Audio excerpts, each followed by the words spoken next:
안녕하세요. 지방에서 작은 빵집을 운영하고 있는 30대 여성입니다.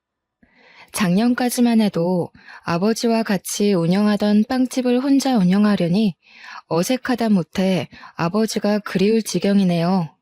아직도 빵 반죽을 하다가 뒤를 돌아 아버지를 부르기도 하는데요. 언제쯤이면 아버지에 대한 부재를 마음속에 묻을 수 있을지 의문이에요. 사연을 보내는 지금 이 순간에도 아버지가 보고 싶거든요. 아버지는 20살이라는 어린 나이에 가장이 되었습니다. 같은 대학교 동기와 사고를 친 아버지께서는 할아버지와 할머니의 만류에도 저를 선택하셨어요. 학교까지 그만두시면서 말이에요. 모범생이던 아버지의 반항에 할아버지와 할머니는 절연을 선언하셨다고 해요. 그 후 아버지께서는 혼자서 가장의 무게를 짊어지기 위해 수많은 노력을 했고요. 대학교를 중퇴한 아버지가 할 수 있는 일은 많이 없었죠. 더군다나 목도 못 가누는 신생아를 들쳐업고 다니는 아버지에게 일자리를 줄 사장은 많지 않았죠. 그래서 아버지는 중국집 배달일과 전단지 아르바이트를 병행하며 저를 키우셨습니다. 그러던 중 중국집 사장님께서는 아버지에게 요리를 배워볼 것을 권하셨어요. 재능이 있다면서 말이에요. 머리가 좋던 아버지께서는 한 번 본 요리 방법은 절대 잊지 않고 기억에 그대로 요리를 만드셨거든요. 중국집 사장님 밑에서 조리사로 일하던 아버지께서는 몇 달 후 제빵 학원에 등록해 빵 만드는 법을 배우셨어요. 배움이 빨랐던 아버지께서는 학원을 다닌 지 6개월 만에 제빵사 자격증을 취득하며 빵집에서 일을 하셨죠. 1년 정도 동네 빵집에서 일하던 아버지께서는 다음에 자신의 빵가게를 열었고요.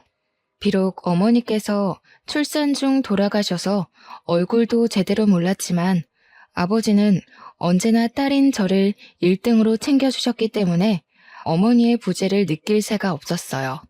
아버지가 얼마나 희생하는지 알기에 하루라도 더 빨리 취업하고 싶었고요. 그래서 간호학과를 선택하게 된 것이었죠.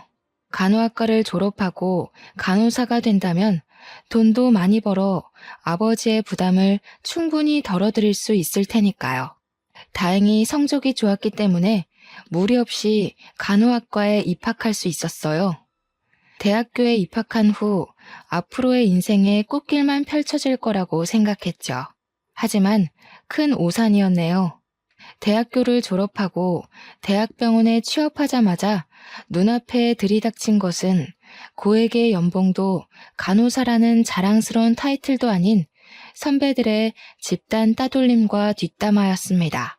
간호사 사이에서 선배들이 후배를 괴롭히는 것은 일종의 관례 같은 것이었지만 저는 그 정도가 유난히 심했어요.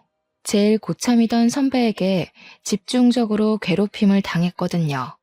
선배는 인수인계조차 해주지 않은 채 환자에게 주사를 놓으라고 시켰는데요. 우물쭈물하자 선배는 빨리 주사를 놓으라며 재촉하기까지 했어요. 어쩔 수 없이 환자에게 주사를 놓았지만 주사 놓는 방법을 제대로 배우지 못한 탓에 환자의 혈관을 터뜨리고 의사에게 혼날 수밖에 없었죠. 그뿐만이 아니었습니다. 물이라도 마시려 하면 어디선가 불쑥 나타난 선배는 마시던 물도 빼앗으며 팔자가 늘어졌다며 비꼬기까지 했어요. 너무 억울하더군요. 이유도 모르고 당하니 화가 날 지경이었고요. 그래서 한날은 용기를 내 선배에게 직접 물어보았습니다. 왜 그렇게 맨날 괴롭히는지요? 그랬더니 돌아오는 선배의 대답이 더 과간이었네요. 야, 사람이 좋아하는데 아무 이유가 없듯이 나는 그냥 네가 아무 이유 없이 싫어. 굳이 한 가지 이유를 꼽자면 네 그 흐리멍텅한 눈이 싫다고 해야 하나? 너네 부모님도 참 불쌍하시다. 너 같은 걸 낳으시고 우리 딸이 간호사가 됐다고 온 동네방네 자랑을 하고 다닐 텐데. 아, 나는 시집 가기도 전에 기도부터 하려고. 시집 가서 너 같은 애 낳으면 소방 맞아도 할 말 없는 거잖아. 우리한테 말은 안 했지만 혹시 모르지? 맹추 딸 낳은 죄로 너네 엄마도 네 할머니한테 소금이나 맞으면서 구박당했을지. 몸에 있는 힘이란 힘은 다 주고 찾아갔지만 돌아온 것은 조롱과 비웃음뿐이었습니다. 그 후 선배의 괴롭힘은 더 심해졌고요. 구내 식당에서 밥을 먹고 있으면 선배는 자기가 먹던 음식을 식판에 부어버리곤 간호사 무리와 키득거리며 지나쳐갔어요. 선배의 괴롭힘이 심해질수록 그만두고 싶은 마음은 굴뚝 같았죠. 매일 밤 제발 사고가 나기를 바랄 정도로요. 그렇다고 해서 간호사 일을 그만둘 수는 없었습니다. 아버지에게 이제야 자랑스러운 딸이 되었는데 행복스레 딸 자랑을 하던 아버지 얼굴에 먹칠을 하고 싶지 않았거든요. 그래서 꾸역꾸역 선배의 괴롭힘을 참으며 병원을 다녔죠. 하지만 지속적인 언어폭력과 무시는 점점 더 몸과 마음을 지치게 만들었어요. 스트레스는 폭식으로까지 이어져 입사를 한 지 6개월 만에 30kg까지 쪄버렸고요. 살이 찌자 선배는 더 악랄하게 괴롭혀오더군요. 외모 비하까지 서슴지 않으면서 말이에요. 내가 볼 때 미라 씨는 병원이 아니라 정육점으로 출근을 해야 될 것 같은데? 지금 모습에서는 간호사보다 정육점 주인이 더 잘 어울릴 것 같거든. 이왕 이렇게 된 거 병원 일 그만두고 정육점 주인으로 이직이나 하지 그래? 솔직히 같이 일하는 우리야 눈을 포기한다 생각하고 일하면 그만이지만 다른 손님들한테는 민폐일 것 같아서. 어디 요즘 간호사가 의료진이기만 해? 환자들 상대하는 서비스직에 더 가깝지. 미라 씨도 그 튀어나온 비계살 보면서 잘 생각해봐. 미라 씨가 환자고 같은 간호사가 있으면 날씬하고 일 잘하는 간호사한테 자기 몸을 맡기고 싶겠어? 선배의 괴롭힘이 심해지자 머리부터 발끝까지 스트레스가 번져 출근조차 하지 못하겠더군요. 그래서 결국 모든 것을 다 포기한 채 간호사가 된 지 1년 만에 병원을 그만두게 된 것이었죠. 모든 사실을 알게 된 아버지께서는 불같이 화를 내시며 당장 병원에 달려갈 듯 소매를 걷어붙이셨어요. 하지만 못되기로 둘째가라면 서러운 선배가 아버지가 운영하는 빵집을 알아내 해코지를 할까 고개만 절레절레 흔들 뿐이었죠. 미련한 만큼 살까지 찐 채 아버지에게 징징거리는 스스로의 모습에 울컥 눈물이 터져 나왔는데요. 아버지께서는 이런저도 딸이라고 꼭 끌어안아 주시면서 그동안 쓰레기 같은 곳에서 잘 버텼다며 제 마음을 헤아려 주셨네요. 따뜻하게 보듬어 주시는 아버지를 보며 아버지의 딸로 태어나길 참 잘했다는 생각을 했고요. 병원을 그만둔 후 한 달 동안은 아무것도 하지 않고 방 안에만 틀어박혀 먹고 자고를 반복했어요. 그러다 아버지가 퇴근하는 시간이 되면 집 청소를 해놓으려 준비를 했습니다. 하지만 아버지는 그마저도 못하게 막으시며 그저 편하게 푹 쉬라고만 할 뿐이었어요. 처음 며칠간은 아무것도 안 하는 삶이 좋았지만 2달째가 되니 심심한 것도 심심한 거지만 아버지에게 죄송한 마음이 들었네요. 빵집을 여는 아버지께서는 6시에 일어나 빵집으로 출근해 13시간이 넘는 시간 동안 빵을 만들고 팔고 정리까지 하셨으니까요. 처음에는 무슨 일을 할까 생각부터 했습니다. 다른 병원 간호사로 일하는 것도 생각해 보았지만 또 다른 병원에서도 전과 같은 괴롭힘을 당할까 두려움이 앞서더군요. 그래서 간호사 일은 제외하기로 마음을 먹었죠. 물론 4년간의 대학교에 낸 등록금과 지금까지 간호사로 일하던 시간이 아깝기는 했지만 그게 앞으로 인생을 사는데 큰 영향을 주는 것은 아니잖아요. 그렇게 생각을 하던 중 일단 제빵학원에 다녀보기로 결심했습니다. 어려서부터 아버지의 어깨너머로 빵 만드는 방법을 봐서인지 간호사로 취업을 했을 때부터 제빵을 배워보고 싶다는 생각을 했거든요. 제빵학원을 다니는 것은 즐거웠어요.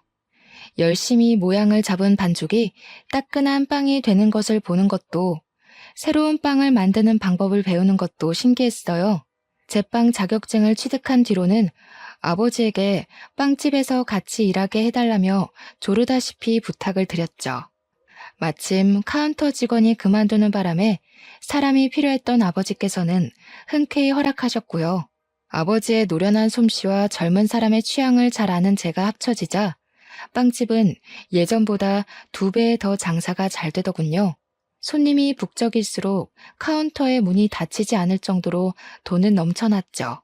매출이 늘어나자 아버지께서는 자기 생활비와 월세를 제외한 후 모든 금액을 넘겨주었어요. 거부를 해봐도 아버지께서는 안 받을 바에는 불에 태울 거라며 반협박식으로 주머니에 돈을 찔러 넣으셨습니다. 어쩔 수 없이 돈을 받기는 했지만 도저히 아버지가 주신 돈을 흥청망청 쓸 수가 없었네요. 그래서 만일의 일을 대비해 적금 통장에 차곡차곡 모아놓았죠. 하루에 100명이 넘을 정도로 빵집이 인기가 많아지자 아버지에게는 다른 고민거리가 생기셨어요. 바로 저의 결혼 문제였어요. 28살로 홍기가 꽉 찬 저를 보며 아버지께서는 제발 괜찮은 사람과 결혼을 했으면 좋겠다고 노래를 부르셨는데요. 그런데 며칠 후 거짓말처럼 호감을 표시하는 사람이 생기더군요. 빵집 단골 손님이던 남자는 어느 날 번호가 적힌 쪽지를 주고 갔죠.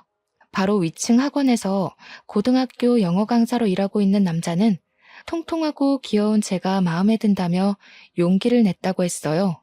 처음에는 사람에게 입은 상처가 커 남자를 밀어내려 했지만 남자는 끊임없이 자기의 마음을 표하며 근처를 서성였죠. 결국 남자의 적극적인 애정 공세로 만남을 시작한 만남은 결혼까지 생각하는 깊은 인연으로 변하게 되었습니다. 남자는 부모님이 빨리 돌아가셔서 중학생 때부터 3살 위의 누나와 함께 의지하며 살았다고 했어요. 오히려 그 점이 마음에 들었죠. 가족이 없는 아픔을 아는 남자라면 오히려 가족의 소중함을 더 잘할 거라고 생각했거든요. 그렇게 시간이 지나고 기다리던 상견례 날짜가 다가왔습니다. 아버지께서는 내색을 하지는 않으셨지만 상견례 자리가 무척 떨려 보이셨어요. 저 또한 예외는 아니었고요. 아직 얼굴을 보지는 않았지만 남자의 누나라면 좋은 관계를 맺을 수 있다고 생각했네요. 서로 같은 아픔이 있는 사람들끼리는 더 빨리 친밀감을 쌓는 법이잖아요. 마침 상견례 장소로 정한 식당 옆으로 꽃집이 보이더군요. 꽃집 앞에는 핑크색 장미꽃이 놓여 있었어요.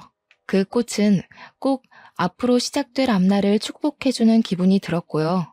그래서 계산을 한 뒤 꽃다발을 품에 안고 식당 안으로 들어갔죠.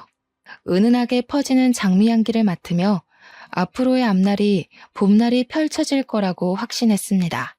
하지만 이런 확신은 예비 신우이의 얼굴을 보는 순간 산산이 부서지고 말았네요. 꿈에서조차 나올까 두려웠던 선배가 떡하니 바로 앞자리에 앉아 있었으니까요. 선배의 얼굴을 보는 순간 입가에 경련이 일어났어요. 품 안에 있던 꽃다발은 들고 있기 힘들 정도로 무겁게 느껴졌고요. 장미다발은 바닥에 떨어지자 파릇파릇하던 꽃잎들은 다 떨어져 버렸습니다. 식당 바닥에는 온통 장미 꽃잎뿐이었죠. 서 있는 자세에 그대로 얼어있자 저와 남자를 번갈아가며 쳐다보던 선배는 손을 높이 들어올려 남자의 뺨을 내리쳤죠. 있는 힘껏 말이에요.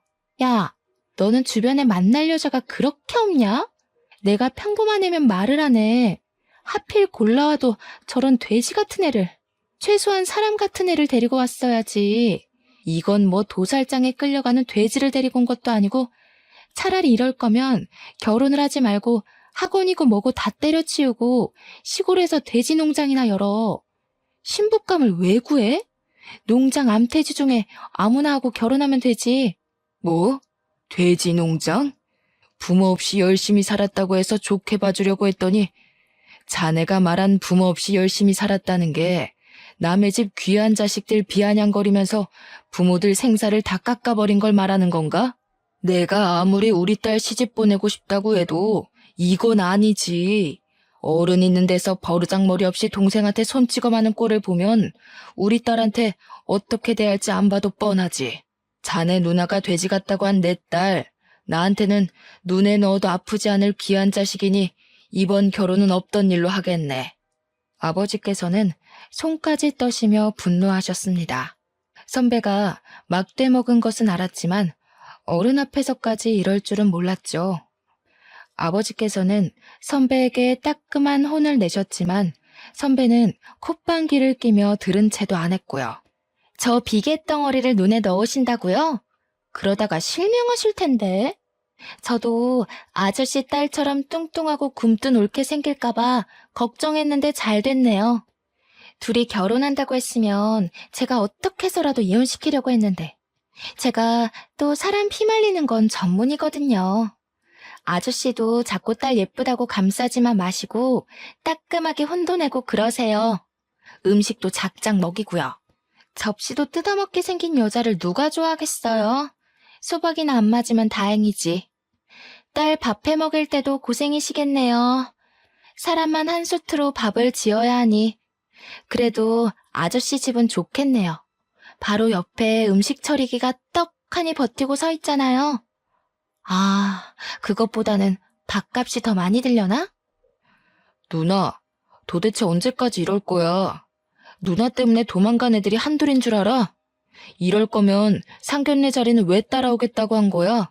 매번 누나 때문에 이런 식으로 결혼 엎어지는 것도 지겨워.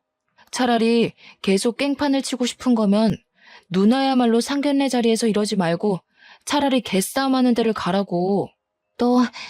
너 고작 저 비계덩어리 때문에 나한테 화내는 거야? 부모님 돌아가시고 내가 너를 어떻게 키웠는데. 도대체 뭐에 홀려서 나한테 이러는지는 모르겠지만 너 정신 똑바로 차려.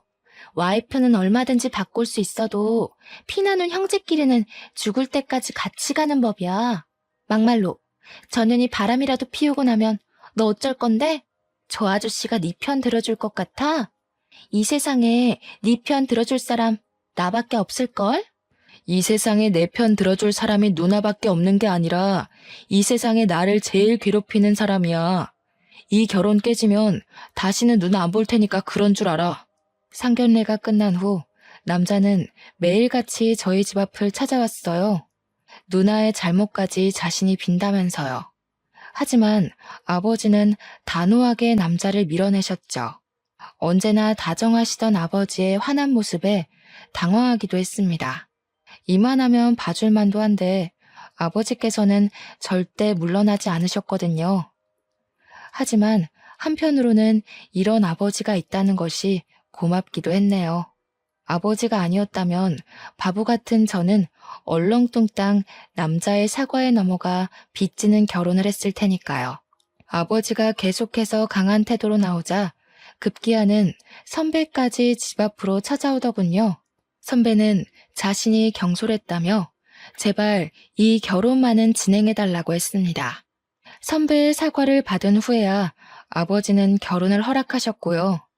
결혼 후 모든 것이 순조롭게 풀릴 것 같았지만 막상 식을 올리고 나니 그게 아니었어요. 결혼은 현실이란 말을 이해하게 되었죠. 어른의 도움 없이 혼자서 학업을 마쳐야 했던 남편에게는 빚이 참 많았거든요. 학자금 대출금부터 차 할부금까지 남편의 월급은 손에 들어오기도 전에 곳곳에 있는 채무자들에게 넘겨주는 셈이었죠. 그래서 모아놓은 돈으로 신혼살림을 시작했네요. 신혼집을 구하고 가구를 사서야 아버지께서 왜 그렇게 많은 돈을 저에게 주셨는지 알게 되었습니다. 다행히 차곡차곡 돈을 모아놓은 탓에 아파트로 이사를 갈 수 있었어요. 물론 20년이 지난 구축이기는 했지만 집주인이 워낙 관리를 잘해놓은 탓에 리모델링을 할 필요도 없었고 더군다나 위치가 너무 좋았죠. 새로 구한 신혼집은 도보로 출근을 할 수 있었습니다. 신혼집을 구하고 가구로 집을 채워놓고 나니 딱 절반 가까운 금액이 수중에 남더군요. 남은 돈은 당연히 아버지에게 드렸고요. 남편 또한 아버지에게 지원받은 것이 있으니 당연히 수긍할 거라고 생각했죠. 하지만 남편은 저와 생각이 많이 다른 것 같더군요. 우리 형편도 넉넉하지 않은 마당에 괜히 아까운 돈을 아버지에게 드렸다면서 입이 오리만큼 나왔거든요. 그걸로도 모자라 남편은 아버지에게 드렸던 돈을 다시 찾아오라고 했네요. 나이도 많고 혼자 사는 아버지에게 그 큰 돈이 무슨 필요가 있냐면서요. 기가 막혔습니다. 남편을 비하하는 것은 아니었지만 집을 사는데 돈을 보태기는커녕 몸만 달랑 들어온 주제에 마치 돈주인이라도 된 듯이 뻔뻔하게 나오는 것을 전혀 이해할 수 없었어요. 그래서 꾹 다물었던 입을 연 것이었죠. 내가 치사하게 들릴까봐 이런 말까지는 안 하려고 했지만 당신 좀 너무한 거 아니야? 집 사는데 10원 한 장 안 보탰으면서 돈 욕심은 왜 그렇게 많은 건데? 누가 보면 집이며 차며 다 당신 돈으로 해온 줄 알겠어. 당신이 지금 아파트에서 배 따시게 자서 까먹었나 본데 우리 형편에 이 정도 평수 아파트에서 비싼 가전제품 들이고 사는 게 다 누구 덕분인데. 아빠 돈 아니었으면 우리가 이렇게 살 수나 있었겠냐고. 아, 그래. 네 본심이 이거였네. 그래. 나 부모도 없고 가진 것도 없어서 장가 올 때 빈손으로 들어온 능력 없는 놈이다. 근데 그게 뭐 어때서? 모르고 결혼한 것도 아니고 다 알고 결혼했으면서 이제 와서 그거 가지고 걸고 넘어지는 이유가 뭔데? 애초에 결혼이라는 게 왜 있는 건데? 서로 부족한 점 있으면 채우고 살라고 있는 거잖아. 나도 나지만 당신도 잘난 거 하나 없으면서 서로 보듬고 사는 게 당연한 거잖아. 그까짓 돈 얼마나 한다고 남편 속까지 들치면서 말썽을 피우는지.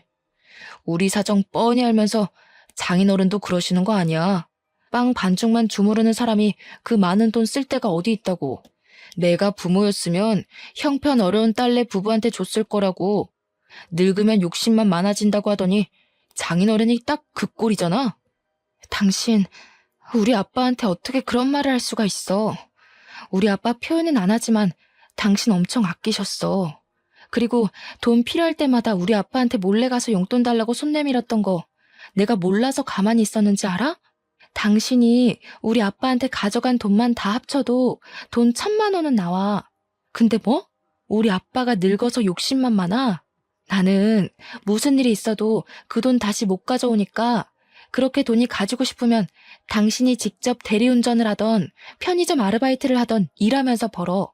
애초에 성인이면 자기가 쓸 돈은 자기가 책임지는 게 당연한 거잖아? 그래. 고아 주제에 아빠 잘 만나서 호강에 코 박은 마누라한테 내가 뭘 바라겠냐? 그냥 닥치고 돈이나 벌면서 처가살이나 해야지. 반박할 말이 없는지 남편은 씩씩거리며 화만 낼 뿐이었어요. 돈 문제로 다투고 난 후에는 감정이 상했는지 일주일 정도 각방을 썼고요. 남편의 행동이 지나치다는 것은 알았지만 얼굴을 붉힐 정도로 심한 일도 아니었기에 그냥 넘어가려고 했는데요. 먼저 신우이에게 전화가 오더군요. 신우이는 전화를 받자마자 입에 담지 못할 상스러운 말들로 귀를 더럽혔습니다. 어찌된 영문인지 신우이는 아버지에게 드린 돈의 행방을 알고 있더군요. 추측하는 것은 간단했어요.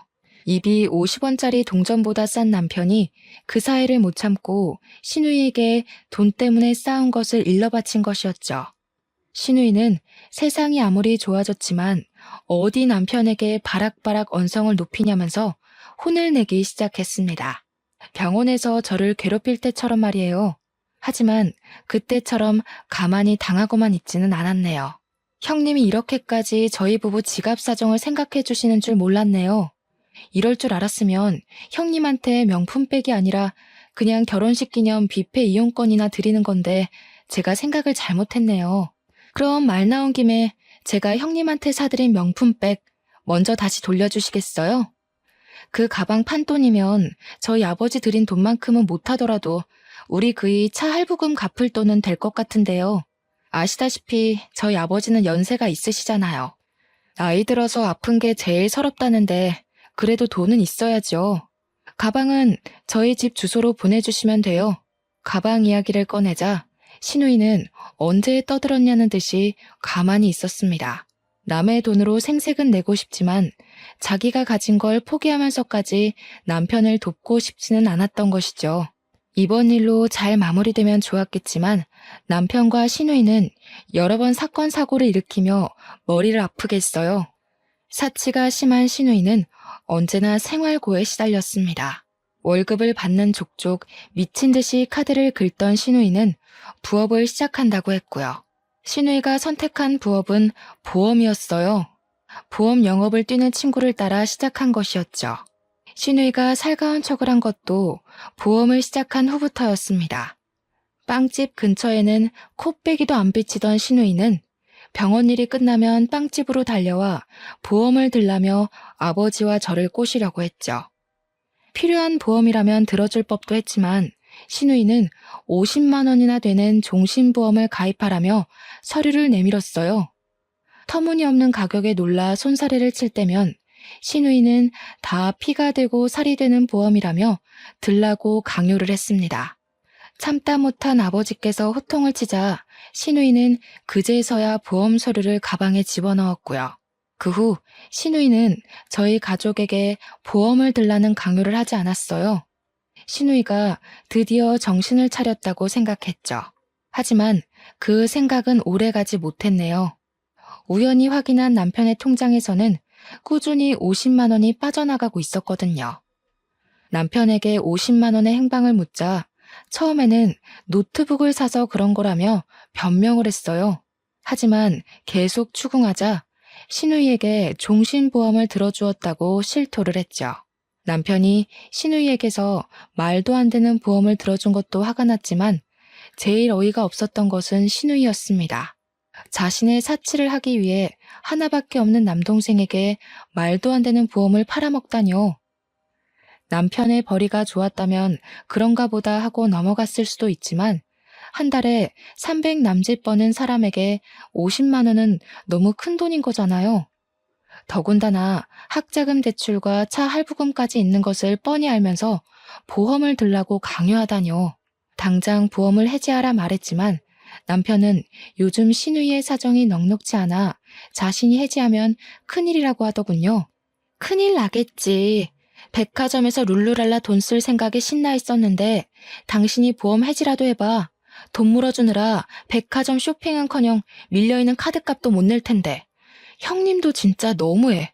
학자금 대출이랑 차 할부금만으로도 빠듯해서 허리 졸라매고 사는 거 뻔히 아시면서 어떻게 50만 원이나 되는 엉터리 보험을 다른 사람도 아니고 동생인 당신한테 들라고 하셔? 아무리 사기꾼이어도 자기 가족은 안 건드린다는데 형님은 도대체 뭐야? 하나밖에 없는 가족이면서 도와주지는 못할 망정 다 부러진 허리에 빨대 꽂으려고 하잖아. 졸라매다 부러진 허리 보는 게 안타까웠으면 당신이 누나 보험 들어줬으면 됐잖아. 일을 꼬이게 만든 게 누군데? 가게 돈통만 털어와도 그까짓 50만 원은 그냥 내겠구먼. 그까짓 50만 원 가지고 유나는. 시누이에게 깜빡 속아 사기를 당했으면서도 남편은 끝끝내 당당했어요. 아니 오히려 뻔뻔하게 턱을 치켜들었습니다. 그래서 직접 나서기로 했죠. 병원을 찾아가자 예상대로 시누이는 오리발을 내밀더군요. 그래서 확실하게 으름장을 놓았습니다. 당장 남편 앞으로 들어놓은 보험을 해지하지 않는다면 보험 사기죄로 고소를 한다고요.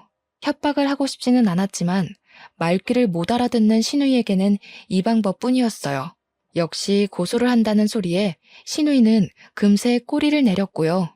된통 매운맛을 봐서인지 그 다음부터는 시누이 또한 함부로 굴지 않았어요.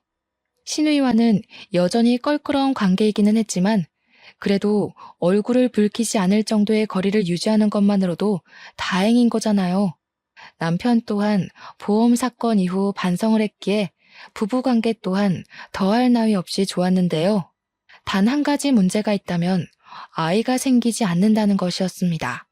남편에게 검사를 해보자고 해도 아무 문제가 없다며 어물쩍 넘어갈 뿐이었어요. 처음에는 남편의 말처럼 시도하다 보면 언젠가는 아이가 찾아오겠지라고 생각했지만 1년이 지나도 아이는 저희 부부에게 오지 않더군요. 그런데 남편은 뜬금없이 혼자서 2박 3일로 여행을 가고 싶다고 했어요. 저는 흔쾌히 수락을 했고요. 샤워를 하러 간 남편의 핸드폰은 거실 소파에 있었는데요. 진동이 울리며 병원에서 문자 하나가 날아오더군요. 정관 수술 날짜였습니다. 문자를 확인하자 당황스러움을 감출 수가 없었어요. 이세를 얼마나 가지고 싶어 하는지 아는 장본인이 정관 수술이라뇨. 그래서 샤워를 하고 나온 남편에게 핸드폰을 보여주며 물어보았습니다. 그랬더니 남편은 의외의 대답으로 또 한 번 저를 놀라게 했네요. 실은 누나가 우리 사이에 아이 갖는 걸 싫어해서 당신 닮은 아이 낳으면 연 끊을 정도로 꼴 보기 싫을 것 같다고 해서 솔직히 당신한테 말은 안 했지만 사실 나도 아이 낳는 건 좀 그래. 윗물이 맑아야 아랫물이 맑은 건데 우리 둘 다 잘난 구석이라고는 하나도 없잖아. 이참에 잘 됐지 뭐. 애 이야기 나올 때마다 연기하는 것도 힘들었는데 이참에 우리 애 없이 둘이서만 재미있게 살자. 온몸에 피가 빠져나가는 느낌이었습니다. 남편은 물론 시누이까지 끔찍하게 느껴졌어요. 두 남매의 손바닥 위에서 놀아났다고 생각하니 눈물조차 나오지 않을 정도로 비참했고요. 그동안 아이를 가지고 싶다며 설레발치던 모습을 보며 두 남매가 뒤에서 얼마나 비웃었을지 상상하자 소나기에 있던 힘이 쫙 빠져나갔죠. 이쯤 되니 이혼을 고민하게 될 정도였습니다. 우유부단한 남편의 성격은 흐린 눈으로 지나갈 수 있었지만 그 앞에 버티고 서 있는 시누이의 횡포는 눈이 매워 도저히 그냥 넘어갈 수가 없었거든요. 결국 고심 끝에 이혼을 결심하고 아버지에게 말씀을 드렸죠. 그랬더니 아버지께서는 자기가 알아서 할 테니 그냥 참고 살라며 말씀을 하셨어요. 충격적이었습니다. 언제나 제 선택을 믿어주고 든든하게 지켜주던 아버지께서 시누이와 남편의 잘못을 눈감아 주라고 하다니 말이 되지 않는 거잖아요. 그런데 얼마 안 가 병실에 누워 계신 아버지를 보자 서운한 마음을 가졌던 것도 후회가 되어 돌아왔네요. 아버지께서는 간암 말기 환자로 시한부 판정을 받은 거나 다름이 없는 상태셨습니다. 자신이 죽으면 혼자 남을 딸을 걱정해 이혼을 하지 말고 버티라고 한 것이고요. 이미 늦었다는 것을 알고 있었지만 그래도 희망의 끈을 놓고 싶지는 않았어요. 아버지가 없는 세상에서 혼자 사는 것은 도저히 상상할 수가 없을 만큼 끔찍했으니까요. 하지만 아버지는 이미 늦었다면서 씁쓸한 미소를 지으시며 남은 시간을 항암 치료나 하면서 허비하고 싶지 않다고 말씀하셨어요. 그러면서 남은 시간을 단둘이서 행복하게 보내자고 하셨고요. 그래서 빵집까지 닫으며 그동안 가게를 운영하느라 그간 가보지 못했던 제주도 여행도 가게 되었습니다. 그런데 제주도에서 돌아온 후 아버지께서는 뜬금없이 빵가게를 이전한다고 말씀하셨어요. 당황스러웠지만 언제나 옳은 선택을 하시던 아버지였기에 이번에도 믿고 따르기로 했죠. 이사간 곳의 건물주 아저씨는 참 다정하고 친절한 분이셨어요. 건물주 아저씨는 의사로 노후를 위해 건물을 매입했다고 설명하셨네요. 빵가게를 이전한 후 아버지의 상태는 급격하게 나빠지셨습니다. 혼자서 빵가게를 운영하게 되자 막막해지는 기분이었어요. 당장이라도 병원에 계신 아버지에게 달려가고 싶을 만큼 카운터에 혼자 남겨진 것이 두려웠죠. 하지만 그럴 때마다 힘이 돼준 것은 건물주 아저씨였습니다. 아저씨께서는 퇴근 시간마다 들러 위로를 해주시면서 청소 같은 것도 도와주셨어요. 숨겨진 아저씨의 딸이 아닐까라는 우스운 생각을 할 정도로 아저씨는 저를 세입자 그 이상으로 생각해 주셨죠. 마치 자신의 친딸처럼 말이에요. 사모님 또한 정말 좋은 분이셨습니다. 혼자서 큰 빵가게를 운영하는 것이 대단하다며 반찬을 가져다 주셨거든요. 좋은 인연으로 연결된 빵가게에서 저는 그 어느 때보다 편한 마음으로 일에 열중할 수 있었네요. 금요일 밤 여느 때와 같이 마감 청소를 하고 있자 아저씨께서는 문 밖에서 손을 흔드셨습니다. 그런데 아저씨 뒤에는 익숙한 모습의 사람이 보였어요. 시누이였습니다.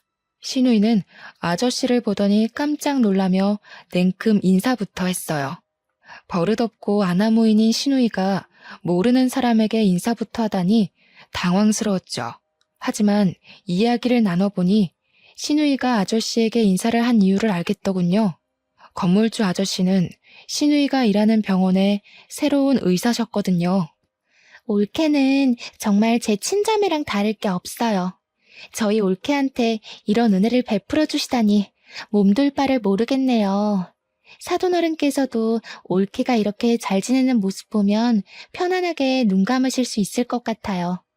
신우이는 정말 소중한 가족이라도 된 듯 손으로 눈물까지 찍어내며 가증스러운 연기를 펼쳤어요. 그 모습을 본 아저씨께서는 신우이의 마음 씀씀이에 크게 감동하신 듯 했고요. 그 후 신우이는 병원 일이 끝나기만 하면 건물주 아저씨와 함께 가게를 찾아왔어요. 쉬는 날이면 아저씨가 오는 시간에 맞춰 가게의 문을 열 때도 있었죠. 신우이가 가게에서 하는 일은 테이블에 앉아 핸드폰을 하는 것이 다였는데요. 창문 밖으로 신호등을 기다리는 아저씨의 모습이 보이면 들고 있던 빗자루도 빼앗아 열심히 청소하는 척을 했습니다. 흡족한 미소를 지으신 아저씨는 신우이에게 괜찮은 남자가 있으니 만나보는 것이 어떻겠냐며 제안을 하셨어요. 신우이는 당연히 그 제안을 수락했죠. 아저씨의 소개로 만난 둘은 연애를 한 지 3개월도 안 돼 결혼 이야기가 오갔는데요. 재벌에 가까운 재력가에 얼굴도 잘생긴 남자는 신우이가 만나기 아까운 남자였습니다. 갖고 온 빵을 진열할 때면 어느새 찾아온 신우이는 손을 내밀며 반지를 자랑했어요. 네 번째 손가락에는 1캐럿은 거뜬히 넘어 보이는 다이아 반지가 끼워져 있었죠. 아무래도 나는 참 복이 많은 것 같아. 뭐 엄마 아빠가 일찍 돌아가신 게 흠이기는 하지만 만나는 남자들마다 다 나한테 잘해주려고 하잖아. 별 볼 일 없는 여자들이나 끼리끼리 결혼한다고 하는 거지. 나 봐봐. 부모 없는 고아에 가진 거라고는 보증금 1,000만 원밖에 없는데 10재벌 안 부러운 남자 만나서 인생 핀 거. 이런 거 보면 신은 참 불공평해. 나같이 운 좋아서 만나는 남자들한테 모두 사랑받는 사람이 있는가 하면 올케처럼 사랑이라고는 가뭄에 콩 나듯이 받는 사람도 있잖아. 아, 우리 올케 불쌍해서 어쩌나? 그나마 그 뚱뚱한 몸뚱이 감싸주던 아빠마저 하늘나라로 갈 예정인 거잖아. 올케는 내 동생이라도 있는 걸 다행이라고 생각해. 아니었어 봐. 지금쯤 험한 사람 만나서 이 빵집도 다 날리고 판자촌 같은 집에서 유통기한 지난 삼각김밥이나 뜯어먹으면서 살았을걸? 어떻게든 무시하려고 했지만 신우이는 가는 곳마다 따라다니며 신경을 살살 긁어댔습니다. 가뜩이나 쇠약해진 아버지로 인해 곤두선 신경은 신우이의 막말로 인해 피가 날 정도로 고통스러웠죠. 그래서 다물고 있던 입을 열게 된 것이고요. 운이 좋은 게 아니라 남의 걸 잘 뺏어가는 거죠. 저 아니었으면 형님이 아저씨 만날 일도 없었고 분에 넘치도록 좋은 남자 만날 일도 없었을 거 아니에요. 저 아니었으면 말년에 편의점 돌아다니면서 폐기 처분된 삼각김밥 구걸하는 건 아마 형님이었을걸요? 세상 어느 남자가 돈 벌어오는 족족 다 써제끼는 여자랑 결혼하고 싶어 하겠어요. 제발 남의 거 훔쳐갔으면 창피한 줄 알고 입 좀 다물고 사세요. 이게 어디서 훈계질이야? 요즘에 봐줬더니 네가 날 아주 만만하게 보는구나. 카운터 앞에 서 있던 신우이는 빵 진열대로 걸어오더니 급기야 머리채를 잡기까지 했습니다. 어찌나 억센 힘으로 머리를 잡아챘는지 모근이 뽑히는 느낌까지 들었죠. 질 수 없어 힘겹게 팔을 들어 길게 늘어진 신우이의 머리채를 잡자 신우이는 가게가 떠나가라 비명을 질렀어요. 그런데 때마침 들어온 아저씨께서는 그 모습을 보더니 화들짝 놀라며 들어와 저희 둘을 뜯어 말리셨죠. 눈을 치켜뜨던 신우이는 아저씨를 보자 금세 눈물을 글썽이며 불쌍한 척 연기를 했습니다. 바로 해명하려 했지만 급기야 다리에 힘이 풀린 척 연기까지 하는 신우이를 보자 어이가 없어 말이 나오지 않을 정도였어요. 그 모습을 보던 아저씨께서는 신우이 편을 들며 윗사람에게 그러면 안 된다며 저를 꾸짖으셨고요. 그날 일이 있은 후 아저씨께서는 저희 가게로 들러 가족끼리 친하게 지내야 된다고 하셨습니다. 더 이상 신우이에 관해서 말을 하기 싫어 그냥 고개만 끄덕였죠. 그러자 아저씨께서는 신우이의 칭찬을 하셨어요. 요즘 같은 세상에 시부모에게 잘하기 위해서 잘 다니던 직장까지 그만두고 요리학원에 다니며 열심히 신부 수업을 받는 처녀가 어디 있냐면서요. 결국 신우이 편만 드는 아저씨를 보며 결국 폭발하고 말았죠. 가식 덩어리 안에 숨겨진 신우이의 음흉한 진짜 속내를 모르는 아저씨가 밉게만 느껴졌거든요. 그래서 신우이의 모든 실체를 까발렸죠.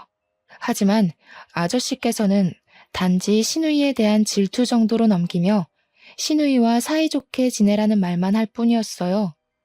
단시간 안에 아저씨를 자신의 편으로 구워 삶은 신우이를 보며 손뼉을 칠 수밖에 없었고요.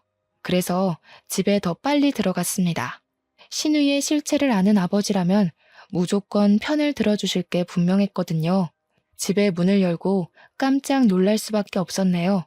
아버지께서는 의식을 잃은 채 거실 바닥에 쓰러져 계셨거든요.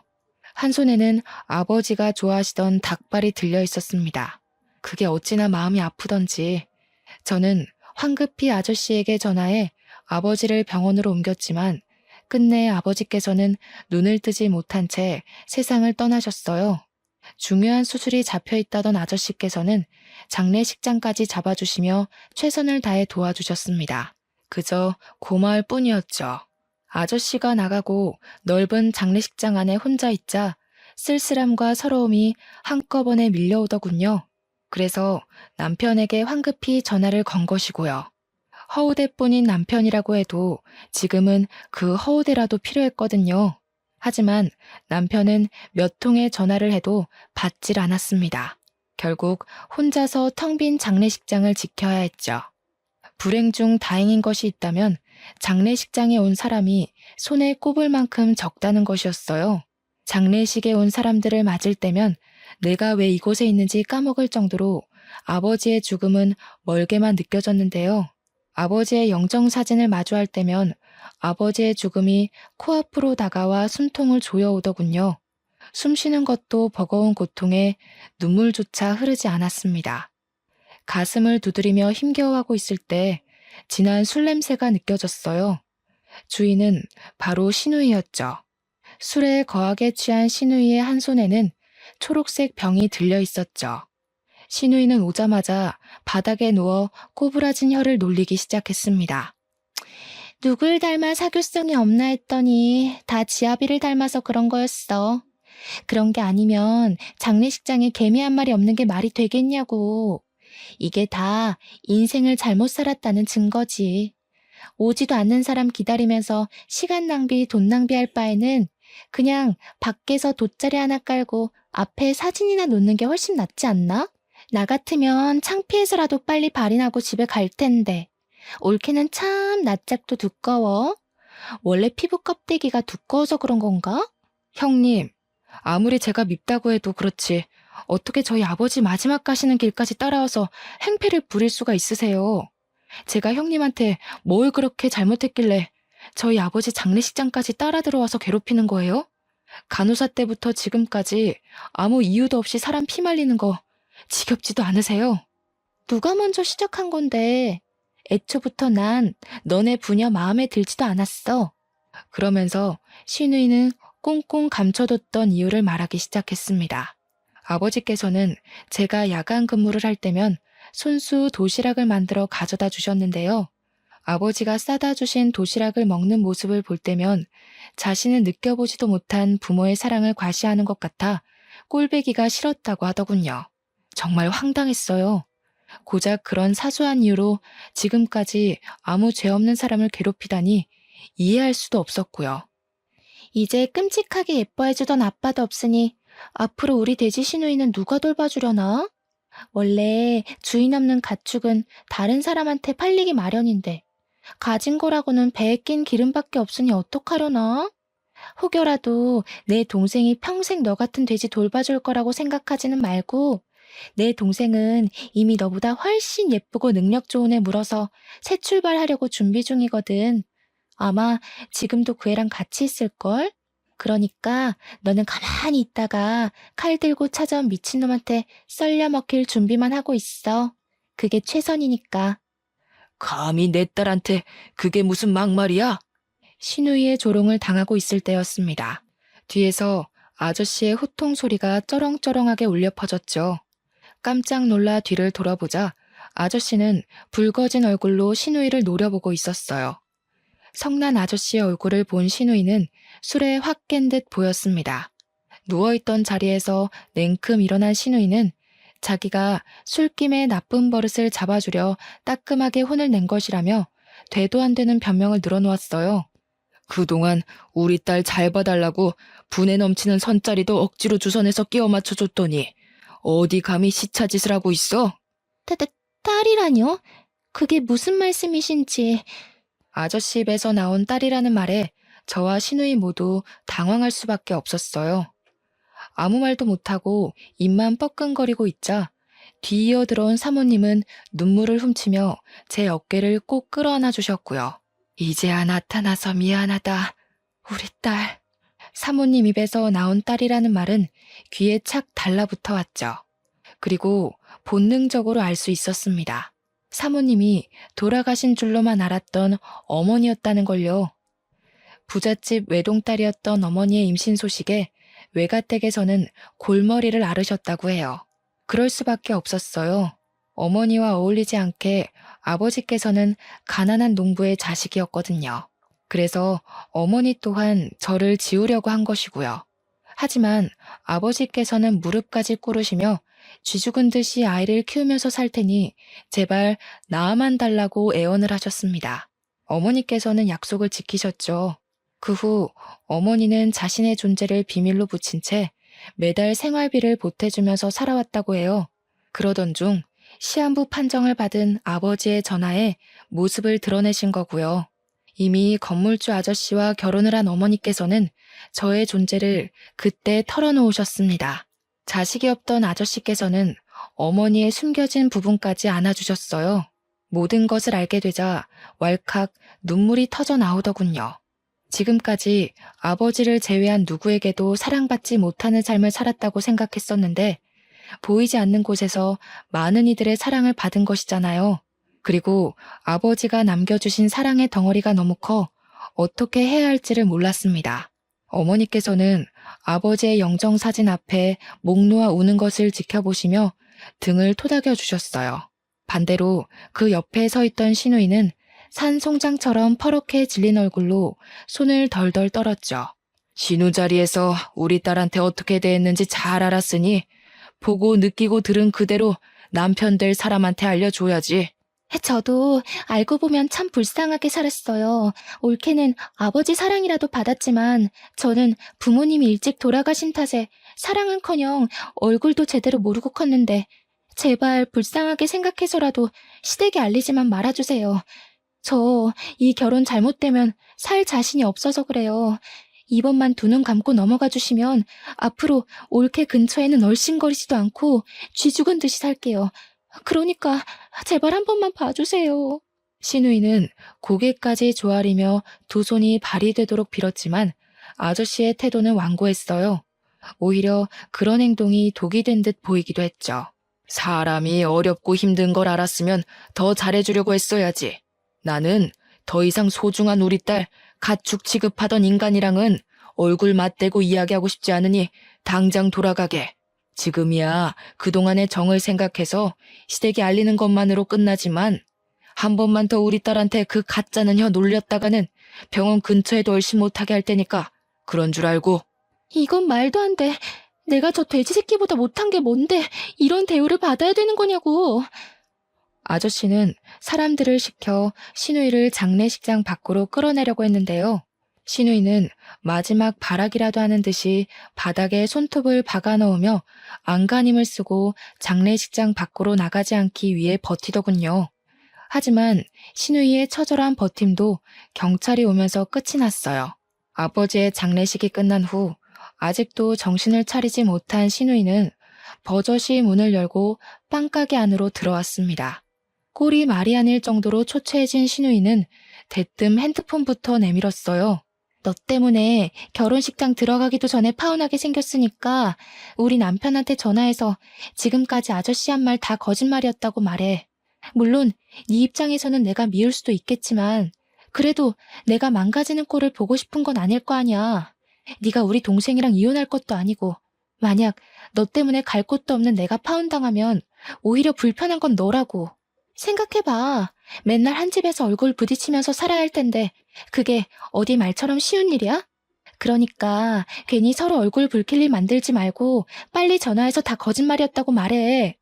그 정도 하면 나도 동생한테 잠은 집에 들어와서 잘하는 말 정도는 해줄 테니까 너도 알잖아. 우리 동생 내 말이면 껌뻑 죽는 거. 애초에 삐뚤어진 형님 인성 때문에 굴러들어온 복을 넝쿨째 뽑았으면서 제가 어떻게 복원 작업을 하겠어요. 수습하는 것도 뿌리가 있어야 가능한 거죠. 아저씨 눈에 잘 띄어서 부자 남편이랑 결혼할 뻔한 것도 다 자기 복대로라고 하셨으니 이번에도 형님 복대로 알아서 잘 처리해보세요. 형님이 진짜 복이 있다면 제 도움 없이도 잘 처리할 거 아니에요. 별 시답지도 않은 동생으로 흥정이나 해볼까 머리 굴리신 모양인데 형님 동생 떳떳하게 거래할 만큼 가치 있는 사람 아니에요. 아, 혹시나 나중에 또 조도 안 가질 동생 들고 와서 헛소리 할까봐 미리 말하는데요. 폐기 처분된 형님 동생 데리고 살 생각 없으니까 데려가서 구워 먹던 삶아 먹던 알아서 하세요. 상해서 먹을 수가 있을지 모르겠지만 그럼 지금까지 좋은 꿈 꿨다 생각하시고 앞으로는 시궁창 같은 현실에서 어디 한번 잘 살아보세요. 다른 사람들은 다 아는 현실을 인정하지 못한 신우이는 진열해 놓은 빵을 바닥으로 던지며 행패를 부리기 시작했어요. 저는 당연히 그 모습을 카메라로 촬영해 건물주 아저씨한테 보냄과 동시에 112에 신고를 했죠. 그 일이 있고 난 후 결국 신우이의 결혼은 무산이 되었다고 했습니다. 양파 껍질처럼 까도 계속 나오는 신우이의 실체에 남자 쪽 부모님께서는 크게 분노하셨고요. 들리는 말에 의하면 그동안 신우이가 물처럼 써댄 돈을 다 신우이 앞으로 청구하셨다고 하더군요. 병원까지 그만두고 부잣집 사모님이 된다며 동네방네 소문내고 다니던 신우이는 현재 조그마한 병원의 간호사로 일하며 빚을 갚는 중이라네요. 누나에게 떨어질 콩고물을 기대하던 남편은 상황이 자신에게 불리하게 돌아가자 집으로 슬금슬금 기어들어왔는데요. 남편을 보자마자 멱살을 잡아올리는 아저씨 덕분에 편하게 이혼할 수 있었죠. 현재 건물주 아저씨의 양녀로 들어가 어머니와 함께 행복한 시간을 보내고 있는 중입니다. 여전히 아버지가 보고 싶어 눈물을 흘리는 날도 있지만 그럼에도 지금 주어진 상황에 감사하며 행복하게 살려고 노력 중이에요. 지금 누리고 있는 것 또한 아버지의 사랑으로 만들어진 결과니까요. 사연을 시청하시는 분들 중에서도 현재 힘든 상황을 겪고 계실 분들이 있을 텐데요.